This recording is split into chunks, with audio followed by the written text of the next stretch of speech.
तो आप ये सोच सकते हैं कि ये जिस प्रकार की मानसिकता दर्शाना चाहते हैं कि अगर अब विदेशी, अब ब्रिटिश लोग अगर हमारे लिए तालियां बजा रहे हैं, आज उनका प्रधानमंत्री ऋषि सुनक नाम का व्यक्ति हो गया है, तो हमारे लोग उनके चरणों में बिछ जाते हैं, देखो हमारे भारत का व्यक्ति आज उन पे राज कर रहा है। ये सब ढकोसले हैं, ये दिखाने के तरीके हैं कि आप लोग शांत रहें। देखो तुम्हारे देश का व्यक्ति वहां पे हिंदी भारतीय मूल का व्यक्ति वहां पे, नाम भारतीय नाम का, मूल भी मैं नहीं कहूंगा, भारतीय नाम का व्यक्ति अगर वहां प्रधानमंत्री बन जाता है तो हम लोगों को बड़ा गर्व फील होता है। तो इस प्रकार की मानसिकता जब प्रधानमंत्री से लेके, मैं बताता हूँ आपको, मनमोहन सिंह जी के ऊपर मैंने भी थोड़ा रिसर्च किया है, शोध किया है। बड़े क्या है कि सज्जन आदमी थे और बहुत अमीर, उनका बहुत अमीर खानदान नहीं था। पढ़ लिख करके जी आगे बढ़े, कोई अपॉर्चुनिटी मिल गई तो वो सब बेचारे, मैं क्या बोलूं उनके बारे में, बोलना नहीं है, बहुत बूढ़े हो गए हैं।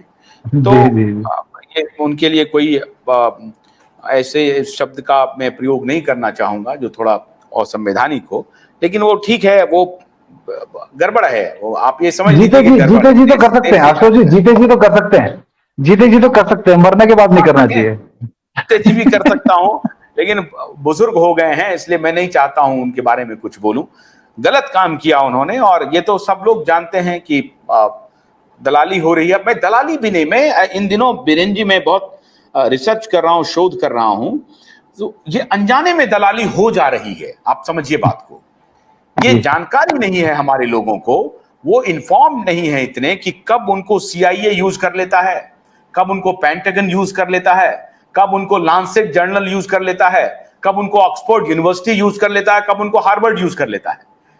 अगर उनको वाकई में जानकारी हो जाए कि हार्वर्ड हमको कैसे कैसे यूज कर लेता है, हमारे इंटेलेक्ट को, और ऑक्सफोर्ड हमको कैसे एक्सप्लॉइट कर लेता है, अगर ये जानकारी हो जाए तो ये लोग नहीं जाएंगे। लेकिन इन बेचारों को जानकारी हो नहीं पाती है कि हार्वर्ड हमारे इंटेलेक्ट को यूज कर रहा है, और यूज करके हमारे ही समर्थन में अपने ही खिलाफ हो जा रहा है। तो उनके प्रति तो हमारी संवेदना है, खाली मनमोहन जी नहीं, ऐसी बहुत बड़ी बैटरी है जिनके प्रति हमारी संवेदना है।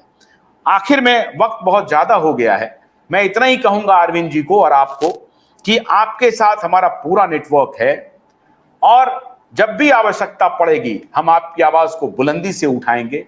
और मैं सरकार से अपील करता हूं कि अरविंद त्यागी एक बहुत ही जांबाज, इस देश के लिए समर्पित नौजवान हैं, एक समर्पित व्यक्ति हैं, समर्पित इंसान हैं, जो अपने परिवार के को सब कुछ दांव पे लगा करके देश की लड़ाई लड़ रहे हैं। आप उनकी मदद कीजिए। मैं योगी सरकार से, और मैं खास तौर से उत्तर प्रदेश के संवेदनशील मुख्यमंत्री योगी आदित्यनाथ जी से आग्रह करता हूं कि आपके राम राज्य में ऐसे त्यागी, ऐसे बलिदानी लोगों की सुनवाई नहीं हो रही। आप सुनिए, इनके मुकदमों को देखिए और इनको राहत पहुंचाइए, और जो ब्रिटिश राज है उसके खिलाफ जो आवाज उठ रही है उसको बुलंद कीजिए। मैं प्रधानमंत्री मोदी जी से भी आग्रह कर रहा हूं कि इनको न्याय दीजिए। इनका गुनाह सिर्फ इतना ही है कि इन्होंने विक्टोरिया की प्रतिमा को हटाने की मांग की है। इन्हें न्याय दीजिए, और अगर ये नहीं हुआ तो आप समझ लीजिए कि हमारा देश स्वतंत्र नहीं है, स्वाधीन नहीं है। हमारी स्वाधीनता की कसौटी इसी बात को ले होगी कि प्रतीक जो गुलामी की है उस सबको हम एक एक करके हटाएं। बहुत बहुत शुक्रिया अरविंद त्यागी जी हमसे बात करने के लिए। वीरेंद्र भाई, हमसे बात करने के लिए बहुत बहुत शुक्रिया। कल रात 9 बजे हमारी फिर आपसे मुलाकात होगी। तब तक के लिए आशुतोष कन्नत दीजिए, नमस्कार।